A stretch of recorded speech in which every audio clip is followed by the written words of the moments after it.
അഭിനയത്തിന്റെ കാര്യത്തിലും താൻ മോഹൻലാലിന്റെ പിൻഗാമിയാണെന്നുള്ള ഒരു സൂചനയാണ് പ്രണവ് മോഹൻലാൽ DS ഇറയിലൂടെ നൽകിയത്.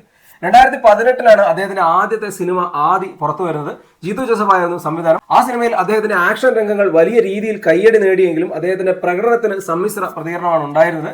പിന്നീട് വന്ന ചില സിനിമകളിലെല്ലാം അദ്ദേഹം ഗംഭീരമായി പെർഫോം ചെയ്തു. ഉദാഹരണത്തിന് മരക്കാർ പരാജയപ്പെട്ടെങ്കിലും അതിലെ ആദ്യത്തെ അരമണിക്കൂർ പ്രണവിന്റെ മികച്ച പ്രകടനം ഉണ്ടായിരുന്നു. ഹൃദയമാണെങ്കിലും അദ്ദേഹത്തിന്റെ കരിയറിലെ മികച്ച പ്രകടനമായിരുന്നു. എന്നാൽ വർഷങ്ങൾക്ക് ശേഷം 21ാം നൂറ്റാണ്ട് തുടങ്ങിയ സിനിമകളിലെ പ്രകടനത്തിന് അദ്ദേഹത്തിന് വിമർശനങ്ങൾ ലഭിക്കുകയുണ്ടായി. വർഷങ്ങൾക്ക് ശേഷം തിയേറ്ററിൽ സൂപ്പർ ഹിറ്റ് ആയെങ്കിലും പ്രണവിന്റെ പ്രകടനം അത്ര കണ്ട് നന്നായിരുന്നില്ല.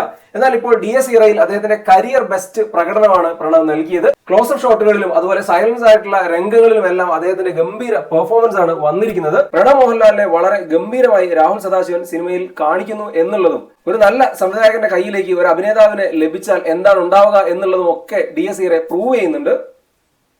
പ്രണവിനെ സംബന്ധിച്ച് അദ്ദേഹത്തിന്റെ ബോക്സ് ഓഫീസ് സക്സസ് റേറ്റ് വളരെ വലുതാണ്. അദ്ദേഹം നായകനായ 5 സിനിമകളാണ് ഇന്ന് വരെ പുറത്തിറങ്ങിയത്. കഴിഞ്ഞ 7 വർഷത്തിനിടയ്ക്ക് അദ്ദേഹം നായകനായ 5 സിനിമകളാണ് പുറത്തിറങ്ങിയത്.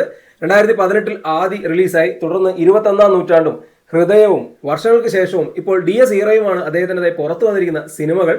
ഈ സിനിമയിൽ 21ാം നൂറ്റാണ്ട് ഒഴികെ ബാക്കി എല്ലാ സിനിമകളും തിയേറ്ററിൽ സൂപ്പർ ഹിറ്റോ അതിന് മുകളിലോ വിജയം നേടിയവയാണ്. പ്രണവ് മോഹൻലാലിന് 5ൽ 4 സിനിമകളും സൂപ്പർ ഹിറ്റായി എന്നുള്ളത് വലിയ രീതിയിൽ നേട്ടം തന്നെയാണ്.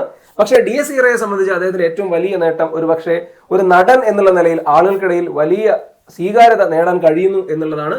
രാഹുൽ സദാശിവന് നിറഞ്ഞ കയ്യടികൾ കൊടുക്കാം പ്രണവിന്റെ ഗംഭീര പ്രകടനം സാധ്യമാക്കിയ സിനിമ നൽകിയതിന്.